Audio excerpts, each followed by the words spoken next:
છે અને ક્યાં શાંતિ છે તેના પર એકદમ ફટાફટ અને રસપ્રદ નજર કરવાના છીએ. આ માત્ર આંકડાઓ નથી, પણ આપણી આખી ખેતીવાડીની ધબકતી નાળ છે. તો ચાલો જરાય સમય બગાડ્યા વિના સીધી જ શરૂઆત કરીએ. તો ચાલો આમાં સીધા જ ઝંપલાવીએ. આજે ગુજરાતના માર્કેટયાર્ડ્સમાં ખરેખર ભારે ઉતાર ચઢાવ જોવા મળ્યા છે. જો આખા દિવસનો નિચોડ કાઢીએ ને તો બજારમાં એકદમ સ્પષ્ટ મિશ્ર ટ્રેન્ડ જોવા મળ્યો છે. મતલબ કે ક્યાંક જબરદસ્ત ઉછાળો તો ક્યાંક સાવ ધીમી ગતિ.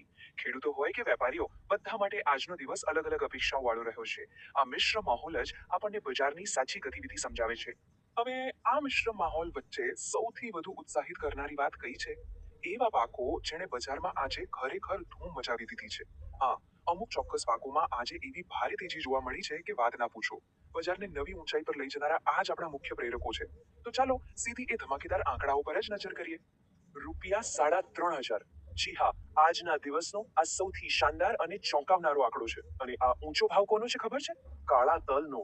આજે કાળા તલના બજારમાં ખરેખર ભારે તેજીનો માહોલ જોવા મળ્યો છે.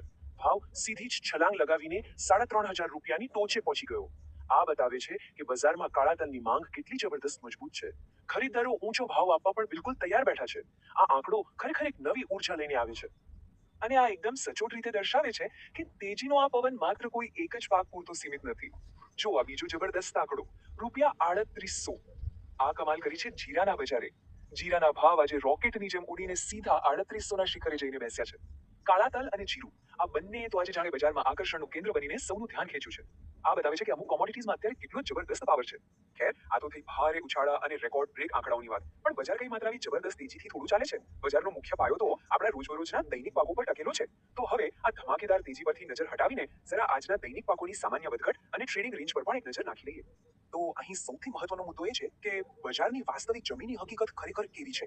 જો મગફળીના ભાવ આજે ₹1150 શરૂ થઈને છેક 1627 સુધી પહોંચ્યા. જ્યારે મગમાં તો બહુ મોટી રેન્જ જોવા મળી છે. 790 થી લઈને ₹1718 સુધી. આટલો મોટો તફાવત એટલે જોવા મળે છે કારણ કે માલની ક્વોલિટી અને આવક અલગ અલગ હોય છે.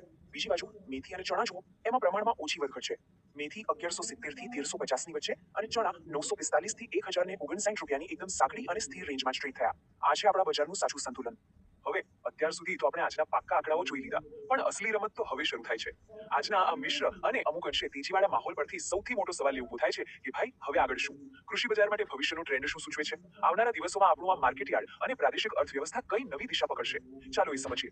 માર્કેટનું ભવિષ્ય સમજવા માટે બે બહુ જ અગત્યની વાતો ધ્યાનમાં રાખવા જેવી છે. પહેલી વાત એ છે કે આગામી દિવસોમાં બજારમાં એકંદર માંગમાં નોંધપાત્ર વધારો થવાની પૂરેપૂરી અપેક્ષા છે. અને અર્થશાસ્ત્રનો સીધો જ નિયમ છે. માંગ વધે એટલે એની સીધી સકારાત્મક અસર ભાવ પર પડે. અને આ જ આપણો બીજો મુદ્દો છે. આ વધતી માંગને લીધે અમુક ચોક્કસ પસંદગીના પાકોમાં ભવિષ્યમાં વધુ તેજી આવવાની પ્રબળ શક્યતા દેખાઈ રહી છે. કહેવાનો મતલબ એ છે કે આજે જે ઉછાળો આપણે જોયો ને, એ તો કદાચ આવનારી મોટી તેજીની માત્ર એક નાનકડી શરૂઆત પણ હોઈ શકે છે. તો છેલ્લે એક બહુ જ વિચારવા જેવો પ્રશ્ન મૂકીને આ વિશ્લેષણ પૂરું કરીએ. આ જે માંગનો ઉછાળો આવવાનો છે, એ આવનારા કૃષિ બજારના આખા ચક્રને કેવી રીતે નવો આકાર આપશે?